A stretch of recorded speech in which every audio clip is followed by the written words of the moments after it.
The strange thing about trust is that most people think they lose it through big betrayals. A dramatic lie, a broken promise, a shocking act of disloyalty.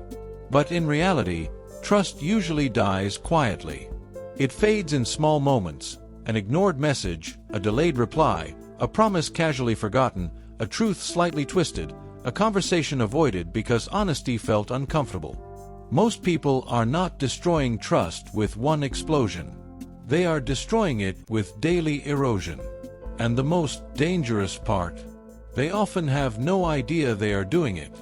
Trust is not built in grand speeches. It is built in patterns. Human beings are emotional pattern detectors. We watch what people do, not just what they say.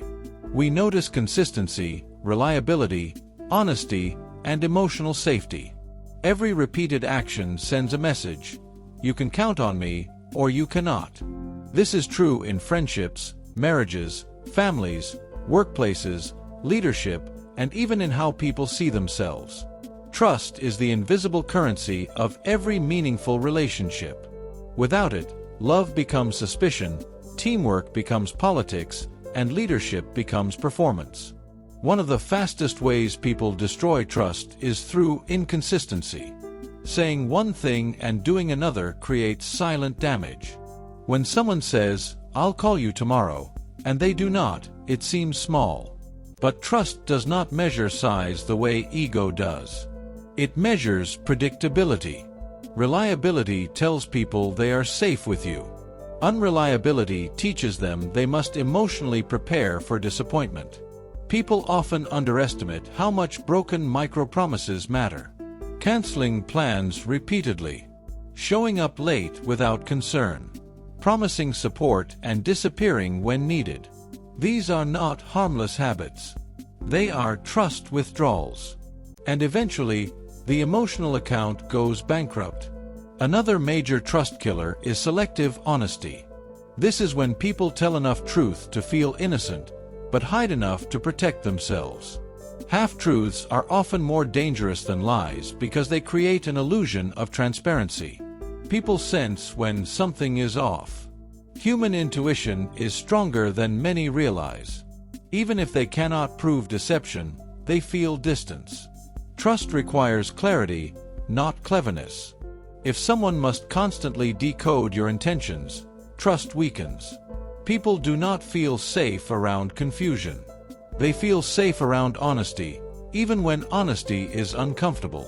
Then there is defensiveness, the silent assassin of trust. When someone brings pain, disappointment, or criticism, and the immediate response is justification instead of listening, trust suffers. Defensiveness tells the other person, "Protecting my image matters more than understanding your experience." This is especially destructive in close relationships. Someone says, "That hurt me," and instead of curiosity, they receive argument. Instead of empathy, they receive evidence. The issue stops being the original pain and becomes the emotional message: "Your feelings are inconvenient to me." Trust grows where accountability lives. People trust those who can say, "You're right. I handled that badly. I'm sorry." Real apologies are rare because they require ego to step aside. But without accountability, relationships slowly turn into emotional negotiations where no one feels heard. Gossip is another hidden destroyer. Many people think gossip is harmless social entertainment. It is not.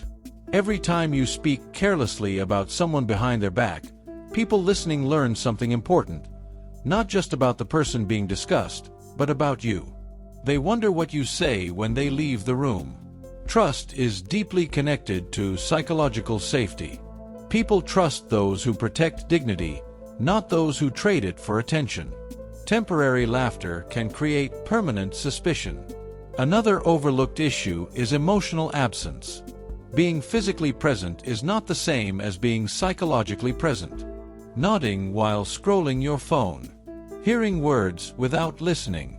Responding without understanding. People feel this immediately. Trust is built when people feel seen. Attention is respect. Presence is loyalty. In a distracted world, genuine attention has become a rare form of love. There is also the problem of transactional behavior, being kind only when there is something to gain. Humans detect authenticity faster than we admit.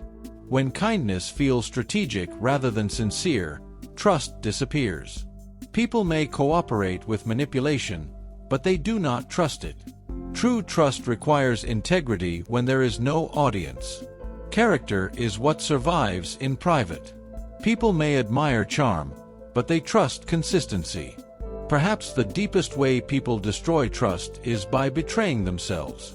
Ignoring personal boundaries, saying yes when they mean no, pretending to be someone they are not, staying silent when truth is needed, this creates internal distrust.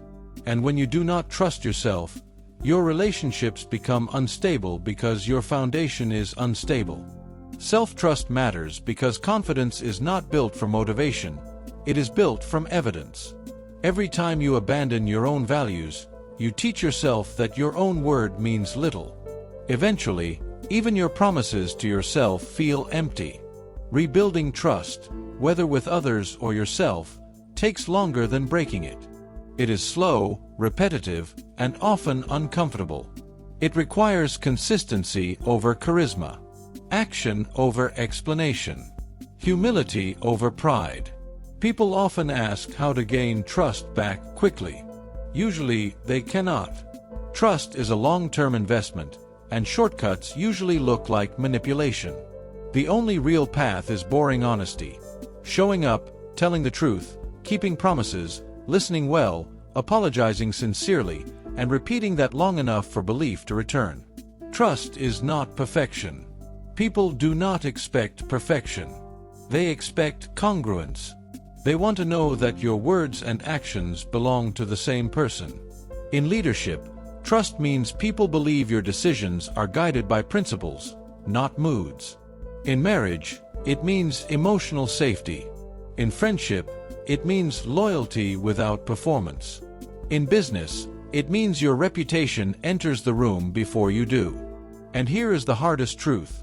If multiple relationships in your life feel distant, cold, or fragile, the question may not be, why are people so difficult? The better question might be, where am I leaking trust? That question requires courage because it turns the mirror around. But growth begins there. Most people wait until trust is broken to start caring about it. That is like waiting for a house fire to respect electricity. Prevention matters more than repair. So today, pay attention to the small things. The delayed reply. The promise you keep postponing. The truth you keep softening. The apology you keep avoiding. The conversation you keep escaping. Trust rarely dies in headlines. It dies in habits. And if you want stronger relationships, stronger leadership, stronger love, and stronger self-respect, start there. Because right now, you are either building trust or destroying it. There is no neutral. If this message made you reflect on your own habits, share it with someone who needs to hear it. Subscribe for more deep conversations on personal growth, leadership, and the hidden psychology behind human behavior, because sometimes the smallest habits decide the biggest outcomes.